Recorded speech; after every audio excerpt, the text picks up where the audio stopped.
What's up? This is Aaron Price, the founder of Propelify, CEO of Tech United. Very excited for a special guest today. We have James, the owner of Misguided Spirits.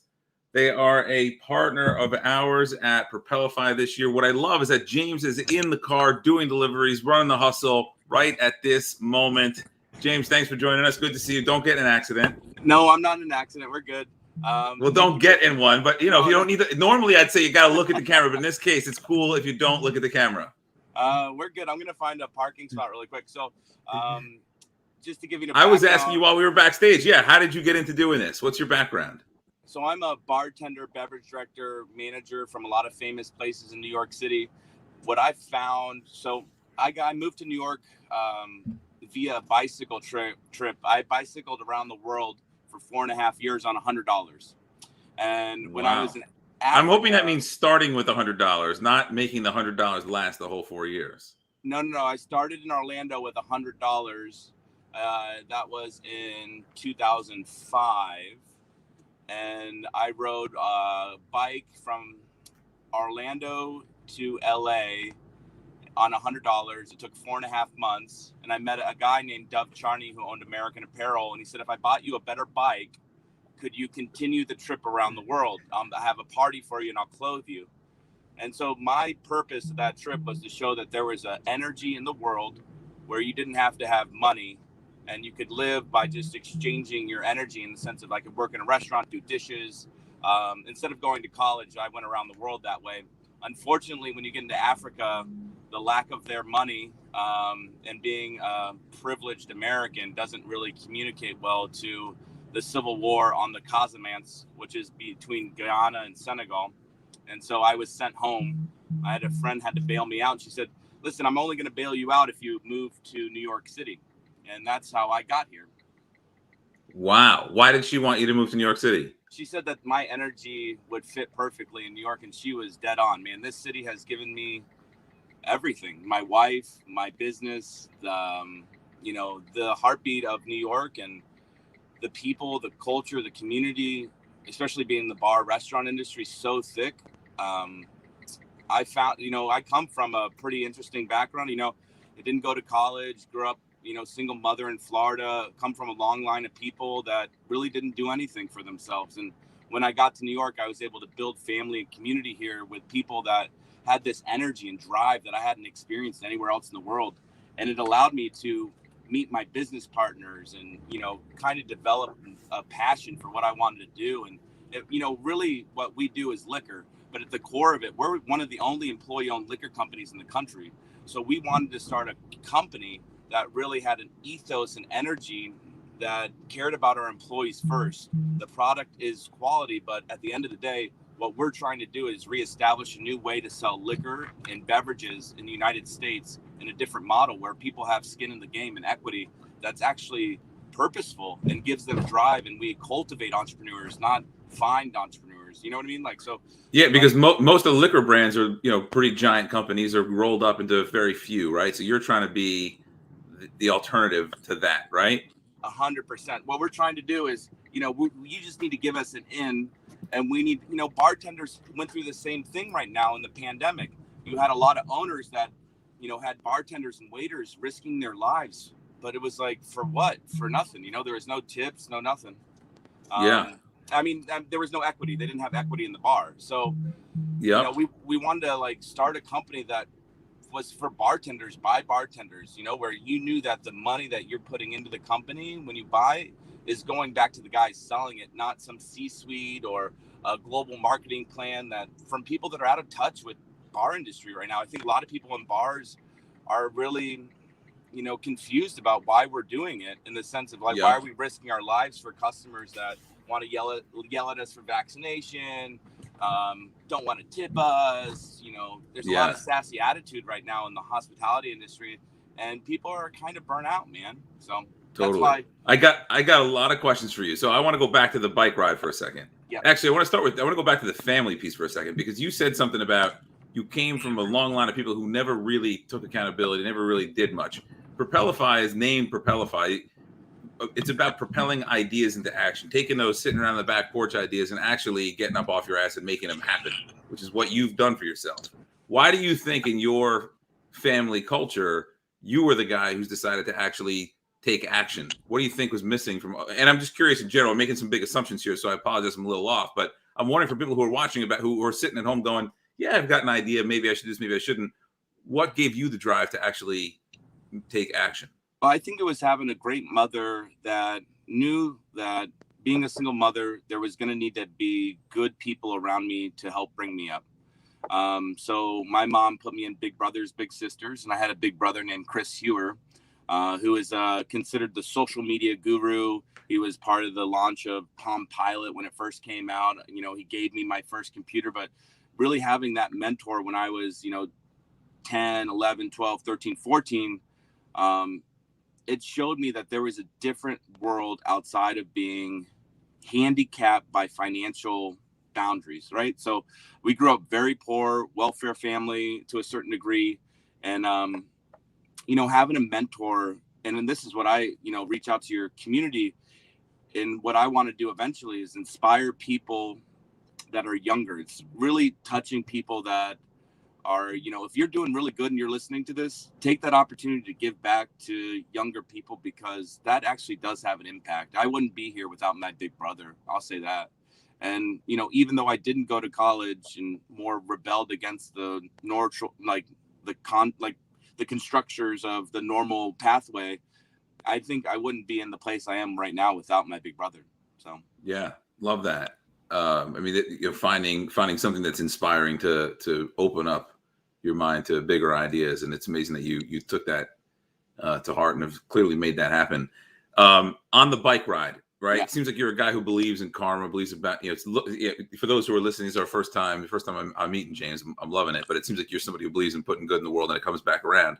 I'm curious, in all your travels around the world on a bike, as a white guy in the different places, especially, what were some of your most inspiring moments?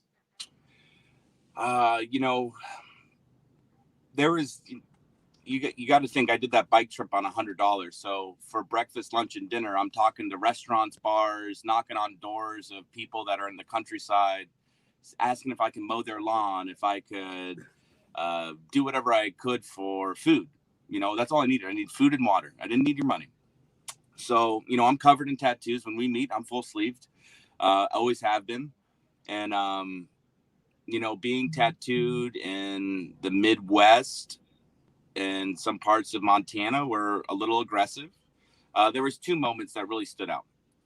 There was one when I was in Iowa. I didn't have, hadn't eaten in 2 days. And I meet this guy, and he has at a bike shop, and I needed to fix my tire. And I had walked maybe like 8 miles to his bike shop. And I was like, listen, I don't have any money. What can I do to, exchange? He's like, well, you're just homeless. I'm not going to help you. And I was like, well, no, I explained my story a little bit.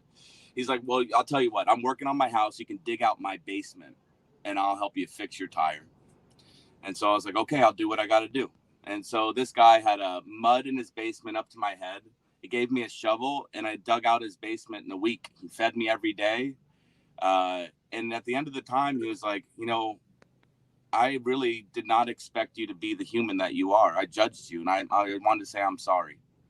I didn't think that you'd put in this drive to do this thing, and I gave you a hard task, and you completed it. And I know you have a much harder task ahead of you, but it's just I don't want to judge people like I judged you.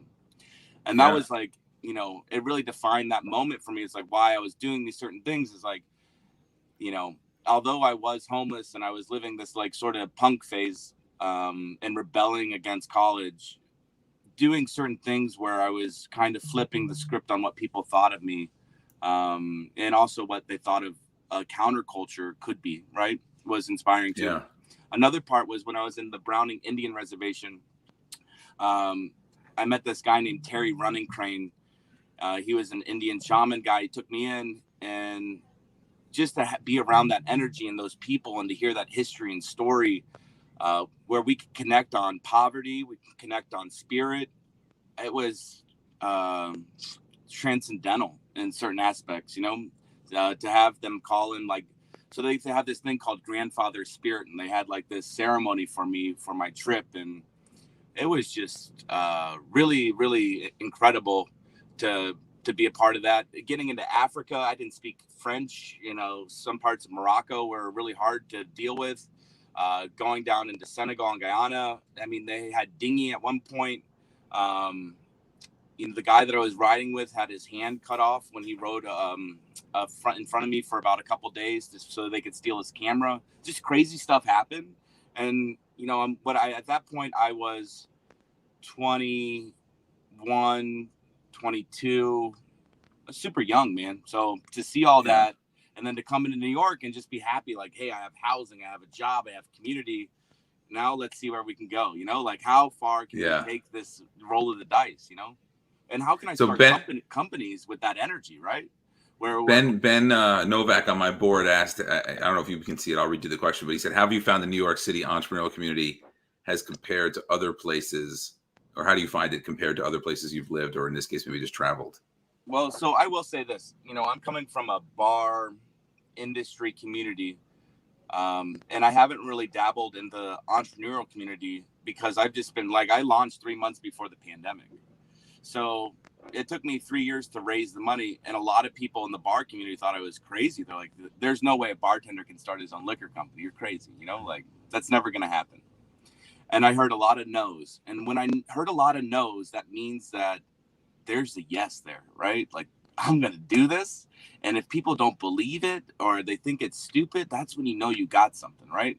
Like, for me, I found a niche, right? Like, all the stuff that we ordered, like if you order a vodka soda at a bar, you don't really ask for a lot of things, right? You ask for Tito's and whatever. Some people have their calls, but for the generic we wanted to upgrade that. So you're getting a quality product better than what's on the back shelf at a really good price, right? But, we wanted to connect all that pieces together. I mean, the entrepreneurial community in New York for me has always been bar owners. And that's been great, but I've never connected up to like Propelify or all this stuff. I've seen you guys from a distance, but literally I launched before a pandemic, and it's been just sort of like this grind, man. I can't even explain it. I thought I was going to close 6 times. But you're pushing through, which is awesome. I mean, that is, even though I know you're not a technology entrepreneur, a lot of your story is, a direct parallel to the same thing. We're using tech in our job, we're leveraging social in a way that isn't used right now. We're leveraging CRMs in a way that isn't used, properly used. I think that what we're finding is that tech gives us the ability to communicate on a national level with many people all at once, which is unreal. So that's our whole view. Is every company is really a tech company, because it's exactly what you just said, right? You can go the traditional route, or you can go the tech empowered route. You can really stand out and grow your business much faster and smarter that way. So we're all about that. Yeah. I mean, what's amazing with tech, and I mean, I'm sure a lot of you guys are in startups, with a click of a button, you can be global, right? So I work in a consumer product, has to be produced, has to be packaged. I'm dealing with a 3-tier system. I have to get approval from distributors. But with your apps and stuff like that, to be global on just one click of a button, there's a lot that goes into the structure and architecture of it. But to have that kind of scale and mobility, it's kind of I'm inspired myself. I know it's going to take a lot longer. So at Propelify, you'll meet some people who, maybe can give you some help on the tech side. But I mean, it's awesome. The hustle that you embody is exactly that's the community of Propelify. That's the community of people who see something where there are a lot of people saying no and find a way to yes. I talk about having this absolute sense of determination where it's like, there's an A to B, and no matter what the hell it takes to get to B, you're going to figure out a way to make it happen. In your case, it sounds like you got lots of history there, including a pandemic.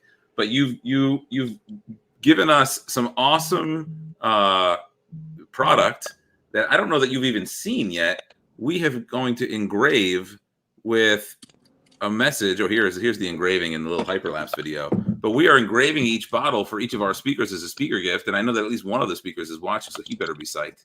But I'm really excited about this partnership. Yeah, go ahead. So that bottle right there, that label, what I wanted to do is create labels that resonated with Misguided Spirits from there was a time before Prohibition when drinking was a little bit more lawless, and these characters are true characters. So that Working Man's Tavern, which the whiskey's named after, is a real tavern that existed in Chicago, where Hinky Dink was the name of the guy who owned the tavern. He would trade votes for liquor, and that's how he ended up become alderman in Chicago. Yeah. You know, so that's why the early and often, that was his tagline when he was running for alderman of Chicago. Now, the labels themselves, I wanted them to stand out, be fun, but also be true stories, so we can tell these historical stories when we're going to ours. There's three things in marketing that I love. Real stories to tell, talk about real humans, connect with people on a real level. I like history. That's why I'm a history buff. That's a Ken Burns documentary where all that stuff is coming from. And then connect it with quality and connect it with personality of a real, like, you have to hit all these things. Like, you're hitting pressure points, right? Because what we do is we do relationship selling with real products with humans, right? So what do humans look for? They look for other humans to connect with. They look for a story, and they look for quality. And that's what we're all trying to hit on. So what you have there is a 6-month rye with a 4-year weeded bourbon blended together. That 6-month rye is coming from the same facility where they make Bullet Rye, but we're getting that young juice. And when you blend it with a 4-year weeded bourbon, similar to like a Weller or Pappy, those are weeded bourbons, right? A little bit more sweet. So you're cutting the spice with the sweet, super balanced. It's incredible. That bottle should be way more expensive than what it is. And what do these? I don't actually know. What do these retail for now? $32 a liter. So $32, you're getting a liter of product. You know, what should it, you know, with a more established brand but the same quality product, you're looking what at would like that likely cost? $48, $50. I mean, we just don't, we're building more of a bartender brand. I don't want to price myself out of the regular consumer too, like your everyday drinker. I think there's a lot of value for us to be that blue collar kind of, like, we're in it together. The more I don't want to get priced out of the regular man, right? And not by the regular man, I mean people that get our energy, right? So we're employee owned, we're bartenders. How can a bartender commit to, you know, getting a bottle that's super expensive all the time? I'll give you the good juice, I just don't want to charge you that crazy price, you know? And that's, you know, our biggest thing is, like, we just want to make sure people are getting the best juice at the best price, you know? And honestly, too, and full transparency is a big thing in the liquor industry too.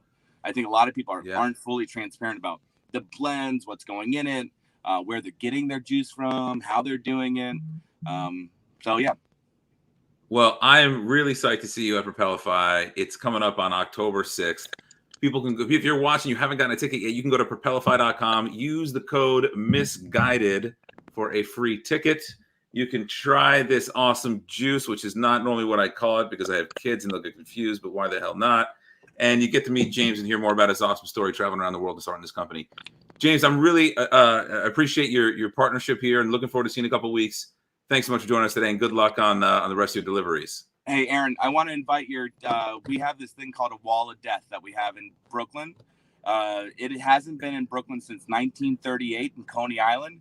We rented it for 2 weeks. We're doing this thing right now this weekend where you can come and watch this motorcyclist drive a 1921 Harley around a giant 90-degree wall. So we got that all weekend for all New York. Where is this happening? That's on North 15th Street at Indian Larry Motorcycles in the back. His name is Rhett Rotten. We drove him all over New York City, connected to my van a couple days ago while he was doing acrobatic tricks over the Williamsburg Bridge. Wow. This guy. Can we bring him to Propelify? Yeah, we can bring the Wall of Death to Propelify if you want to see it. But I mean, this thing is incredible. It's inspiring to meet other people that are willing to take risks, not only with their lives, but with their energy. Be inspired. Do this day inspired. And it's always better than the last day. You know what I mean? Like, today is better than yesterday. And we're always looking for tomorrow to be better too. So I'm really happy to talk to you. I think we're going to connect with a lot of great people. And I think our story is very similar to everyone out there driving and focusing and trying to do good. So thank you, man. I'm with you on that. We're all about the high five. So I'll give you a virtual high five. You can, on the camera, on the count of three, 1, 2, 3, boom. My day has gotten better having spent some time with you today, James. Thanks a lot for joining us. I really appreciate it. All right, man. Have a good one. You too. Bye.